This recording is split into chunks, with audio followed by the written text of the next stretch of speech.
అందరికీ నమస్తే అండి. అతి తక్కువ కాలంలో నన్ను ఇంతలా ఆదరించి, సబ్స్క్రైబ్ చేసి, సపోర్ట్ చేసిన ప్రతి ఒక్కరికి పేరు పేరున హృదయపూర్వక ధన్యవాదాలు తెలియజేసుకుంటున్నానండి.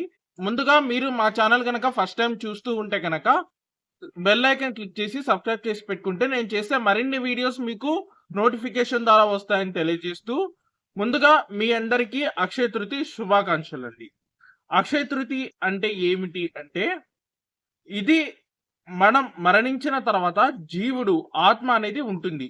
ఈ ఆత్మ మనం చేసిన కర్మ ఫలితాల ఆధారంగా మరొక శరీరం అనేది దాలుస్తూ ఉంటుందన్నమాట. మరొక జన్మ.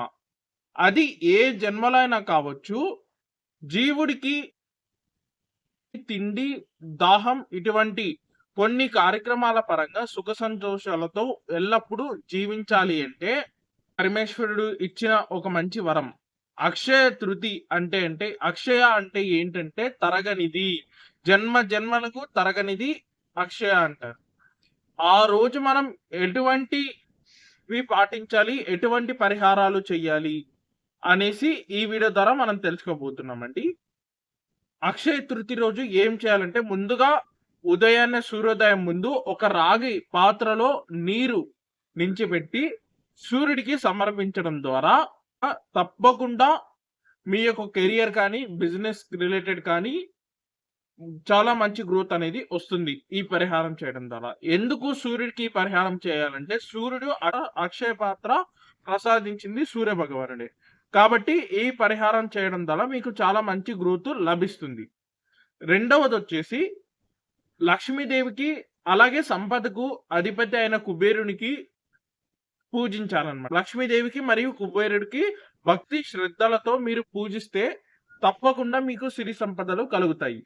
ఇక మూడవది, ఇది చాలా ఇంపార్టెంట్ అండి. మూడవది ఏంటంటే, మీరు జన్మ జన్మలకి ఎటువంటి లోటు లేకుండా మీ జీవించాలంటే, ఏ జీవుడుగా మీరు ఉన్నా కూడా దాహానికి, ఆకలికి, అలాగే వస్త్రానికి, సుఖ సంతోషాలకు ఏ విధంగా ఇబ్బందులు ఉండకూడదు అంటే, మీరేం చెయ్యాలంటే ఆ రోజు దానం చెయ్యాలి. ఏ దాన ధర్మాలు చెయ్యాలి అంటే, ముందుగా స్వయం పాకం అన్నమాట. అంటే బియ్యము, కూరగాయలు, పళ్ళు ఇటువంటివి మీరు దానం చేయాలి. అలాగే ఒక కుండలో చల్లని నీరు పోసి, కుండలో మంచి నీళ్లు పోసి, అందులో యాలకులు, లవంగాలు వేసి, కొంత కర్పూరం కలిపి చల్లని నీళ్లు మీరు దానం చేయాలి. ఈ విధంగా చెయ్యడం ద్వారా ఏవైతే మీరు లోటు ఉండకూడదు అనుకుంటున్నారో అటువంటి దాన ధర్మాలు చేయడం ద్వారా జన్మ జన్మలకి ఈ పుణ్యం అనేది మీకు ఏ జీవుడిగా ఉన్నా లభిస్తుందండి. కాబట్టి అక్షయ తృతీయలోను బంగారం కొనడమో, సిల్వర్, వెండి కొనడమో ఇటువంటివి ఏ శాస్త్రంలో చెప్పలేదండి. ఈ అక్షయ తృతీయ రోజు ఏం చెయ్యాలి అంటే దానం చెయ్యాలి, దాన ధర్మాలు చెయ్యాలి. వచ్చే జన్మలో ఏవేవి లోటు ఉండకూడదు, మనం సుఖ సంతోషాలతో మంచిగా నిండుగా 100 ఏళ్ల పాటు చల్లగా ఉండాలి అనుకుంటే, మీకెంతైనా కానీ ధనదానం అంటే మీకు లక్ష్మీదేవి ఉంటే ధనం ఎంతో కొంత మీకు అయినంత వరకు దానం చేయండి.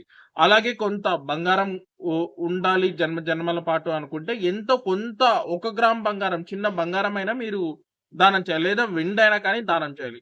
ఈ విధంగా దానాలు చేయడం ద్వారా మీరు ఏ జీవుడిగా ఉన్నా కూడా మీకు ఎటువంటి ఇబ్బందులు అనేది ఉండకుండా తప్పకుండా మీకు మంచి ఫలితాలు కలుగుతాయనేసి అక్షయ తృతీయ నాడు చెప్తున్నాయండి పురాణాలు. కాబట్టి ఈ వీడియో మరింత మందికి మీ ఫ్రెండ్స్, బంధువులకి షేర్ చేసి, ఇటువంటి మంచి ఇన్ఫర్మేషన్ కోసం మా ఛానల్ సబ్స్క్రైబ్ చేసి బెల్ ఐకాన్ క్లిక్ చేసి పెట్టుకుంటే మరిన్ని మంచి వీడియోస్, మంచి కంటెంట్‌తో మీ ముందుంటానని తెలియజేస్తూ మీ హరీష్ గురూజీ. స్వస్తి.